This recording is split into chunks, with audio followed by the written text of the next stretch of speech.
Hey everybody, I got myself a brand new iPad. So it was my 20th anniversary last month, and my lovely wife got me this as an anniversary gift. And so I've been enjoying it, and I thought I would tell you what I like about it. So this is an iPad mini. Um, Maybe I'll start with the things about it that I don't like, because there's so much about it that I do like. There are a few things that I don't like. I've been a mobile computer or mobile handheld device user for 10 years or more now. I started off with this thing right here. See, this is an old PDA, and I couldn't afford the actual. This is like a knockoff of a compact. Somebody remade it, but um, the thing was still $300 back when it was brand new, and you had to pull the little pin off, and you could click around on it and stuff. And that was 10 years ago. My eyesight's gotten worse since then. I don't know if I could use this thing. I always thought when I was I use this every day, especially the calendar and the reminders and stuff. Um, but I always thought, you know, if they would just double the size of this thing, that would be the perfect size for a mobile device. And then they came out with an iPod. I got one of those. I used this for a while, but if you the screen on this thing is actually smaller than what I had before. And this is really a music device more than a PDA, so I didn't use this very long as a calendar reminder. Moved up to the iPod Touch. That was a number of years ago. I've probably been using one of these for 3 or 4 years now, I would say, and really like it. The calendar reminders and stuff, that's saved my bacon more than once. And plus, you can get on the web with it. It was really my first experience with mobile computing outside of a laptop, where you had to fold it open and type on it.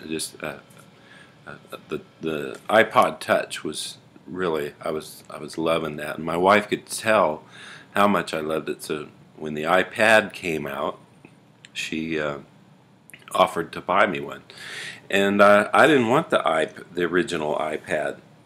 Um, for one thing, the thing was too big. I mean, this is the size of the original. Now this is an iPad 2 here. My wife actually bought this one for herself, but it's heavy.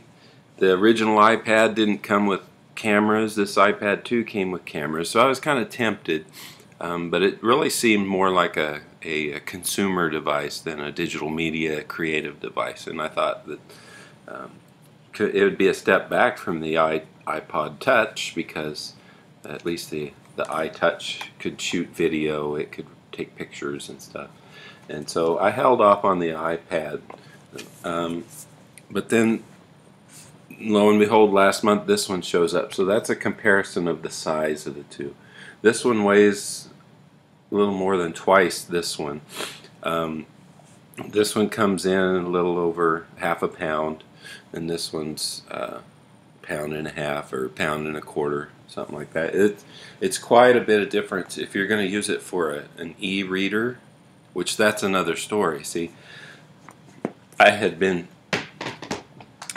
an e-reader user now for a couple of years. I really like my my Kindle keyboard, or this is like the Kindle 3. The trouble with these is I've gone through, I think I'm on my fourth one now, because this screen is really fragile. But I like the e-ink on these. After I work on computers all day and come home, I don't want to look at yet another white screen to read. And even though my Kindle's got a Amazon reader on it, I'm actually looking at it there, and you can change the background color and stuff. It's still it's harsh. It's a screen. It's another screen. I want to get away from the screens, and the Kindle is more like a book than a computer. So it's actually I can do another review on the Kindle at some point, but I like the electronic ink because it's a lot different experience than sitting in front of another computer screen. Okay, so but yeah, if you remember, I said I wanted something about double this size, and if you look at this thing, it's really it's more well, it's pretty close, but it's actually about 2.5. It's in the ballpark. I love this thing. It's a little bit bigger than what I was wishing for, but it'll work. The thing I don't like, I'm not crazy about this. What the protective cover they have on it. It's magnetic. I think okay, that's cool. That it just sticks on by magnet, but it's also not cool because it gets in the way and it falls off too easily. But I want it on there, so I don't know. Maybe I'll probably have to get one that wraps around it and doesn't fall off so easily. So the cover, I don't like that. Let's see, what else don't I like about this? Well, the other day I was trying to show a video to my class, and that was awkward because first the cover got in the way, and then I'm playing the video and I accidentally touched the screen and paused it while because there's only a few places on here that you can hold it without touching the screen. It's accidental screen touches is an issue on this, but it's not it's not a deal breaker for me by any means. It's just kind of a nuisance, but it's lightweight enough. I can use it as an e-reader. Still, like I said, if I have my preference, I'll go back to the Kindle at nighttime or at the end of the day. So let's see, what else? What do I like about this thing? Well, just about everything on it. I've been playing with apps. I've been doing a lot of different things. Let me show you one of my favorite things on this thing. Pull up a podcast. So I'm in the car a lot, and I listen to a lot of podcasts, and this is just an NPR one that I found that's cool. But while it's playing, I accidentally discovered this the other day, and those of you that are my age or around my age will appreciate this. Check this out. How cool is that graphic?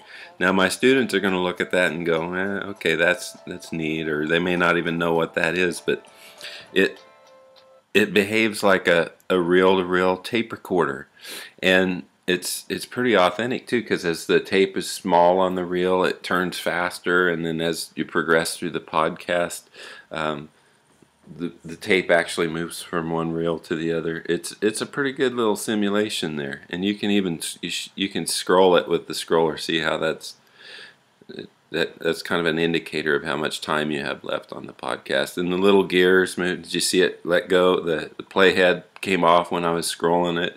When I let go, it pops back on there. It's a pretty good little simulation. I think that's a neat touch. Good job, Apple. Okay, so I really like that. I've been learning the touch command. There's only one. Well, there's this home button that you use all the time. You push that and it takes you back home.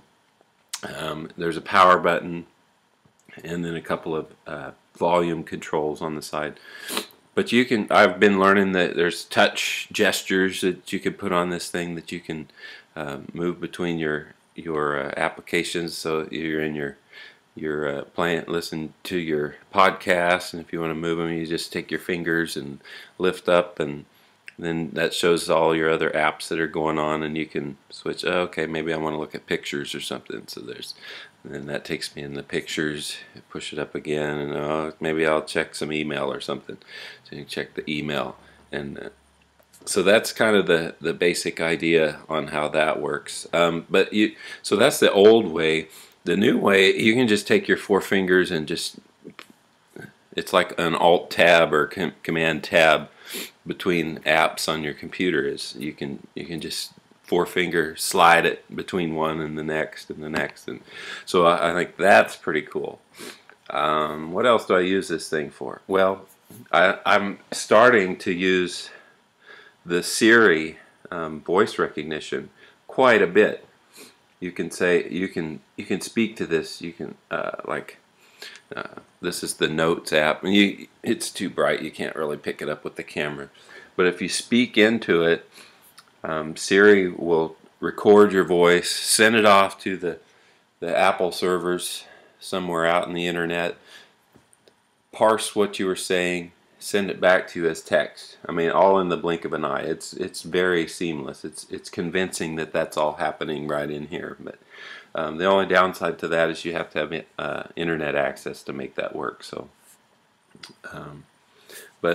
everywhere I use this, at home and at work, I have Wi-Fi. So really, the only place that I might possibly use it that I don't have any internet is in the car, and I don't think voice recognition would work very well in the car. Even if you're trying to record something, it's just too noisy and stuff. And you probably ought to pay attention to your driving anyway while you're doing that. So, but at home, at work, I'm starting to speak more emails and things like that than trying to type on the keyboard.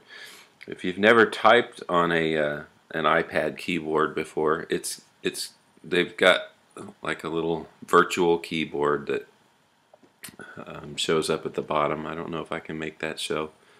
Yeah, I just don't think you can see that, but